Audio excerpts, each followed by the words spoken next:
കെട്ടപ്പെട്ട് കിടക്കുന്ന ബന്ധനങ്ങളെ അഴിക്കുന്ന അതിശക്തമായ വചനം. നീ തകർന്നുപോയി എന്ന് കരുതുന്നിടത്ത് ദൈവം നിന്നെ ഇരട്ടി കരുത്തോടെ ഉയർത്തുന്ന അഭിഷേകമുള്ള വചനം. ന്യായാധിപന്മാരുടെ പുസ്തകം 15-ാം അധ്യായത്തിന്റെ 14-ാം തിരുവചനം. കർത്താവിൻ്റെ ആത്മാവ് ശക്തിയോടെ അവൻ്റെ മേൽ വന്നു, അവനെ ബന്ധിച്ചിരുന്ന കയർ കരിഞ്ഞ ചണനൂൽ പോലെ ആയിത്തീർന്നു, കെട്ടുകൾ അറ്റുവീണു. കർത്താവിൻ്റെ ആത്മാവ് ശക്തിയോടെ സാംസന്റെ മേൽ കടന്നു വന്നതിനെ കുറിച്ചാണ് വചനം ഓർമ്മപ്പെടുത്തുന്നത്.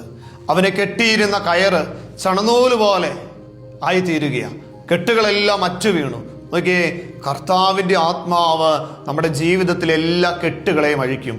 പാപത്തിൻ്റെ, ശാപത്തിൻ്റെ, തിന്മയുടെ എല്ലാ ബന്ധനങ്ങളെയും, നമ്മൾ കടന്നു പോകുന്ന ജീവിതത്തിൻ്റെ ചില കെട്ടപ്പെട്ട അനുഭവങ്ങൾ, നിരാശയുടെ, എന്നെ കൊണ്ടൊന്നിനും കൊള്ളില്ല, ഞാൻ ചെയ്താൽ ഒന്നും ശരിയാവില്ല എന്ന നെഗറ്റീവ് ചിന്തകളുടെ കെട്ടുകളെ അഴിക്കുന്ന അഭിഷേക വചനം. പുതുജീവിതത്തിലേക്ക് നമ്മളെ കൈപിടിച്ച് നടത്തുന്ന വചനം. നീ തകർന്നു പോയെന്ന് കരുതുന്നിടത്ത്, ഇനി നിന്നെ കൊണ്ടൊന്നിനും സാധിക്കുകയില്ല എന്ന് കരുതുന്നിടത്ത്, ദൈവം ഇതാ ഇരട്ടി കരുത്തോടെ, കർത്താവിൻ്റെ ആത്മാവ് ഇരട്ടി കരുത്തോടെ നമ്മളിൽ പ്രവർത്തിക്കുന്ന അതിശക്തമായ വചനമാണ് ഇതാ ന്യായാധിപന്മാരുടെ പുസ്തകം 15-ാം അധ്യായത്തിന്റെ 14-ാം തിരുവചനം. പ്രിയമുള്ളവർ, ഈ വചനത്തിന്റെ അഭിഷേകത്തിന് വേണ്ടി നമുക്ക് പ്രത്യേകമായിട്ട് പ്രാർത്ഥിക്കണം കേട്ടോ.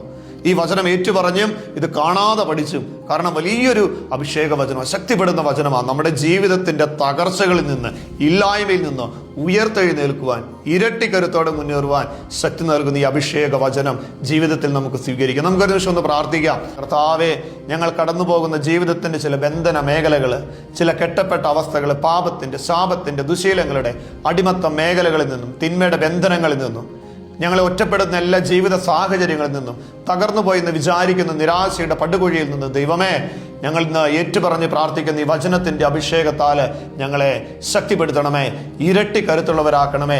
കർത്താവിൻ്റെ ആത്മാവ് ശക്തിയോടെ അവൻ്റെ മേൽ വന്നു, അവനെ ബന്ധിച്ചിരുന്ന കയർ കരിഞ്ഞ ചണനൂൽ പോലെ ആയിത്തീർന്നു, കെട്ടുകളറ്റു വീണു. ഈ വചനത്തിന്റെ അഭിഷേകത്താൽ ഈശോ നമ്മളെല്ലാവരെയും സമൃദ്ധമായിട്ട് അനുഗ്രഹിക്കട്ടെ. പരിശുദ്ധാത്മാവിന്റെ കൃപയുണ്ടാകട്ടെ. ഭക്തിയോടെ ദിവികാരുണ്യത്തോടെ കൃപ തുളുമ്പുന്ന ആശീർവാദം നമുക്ക് സ്വീകരിക്കാം.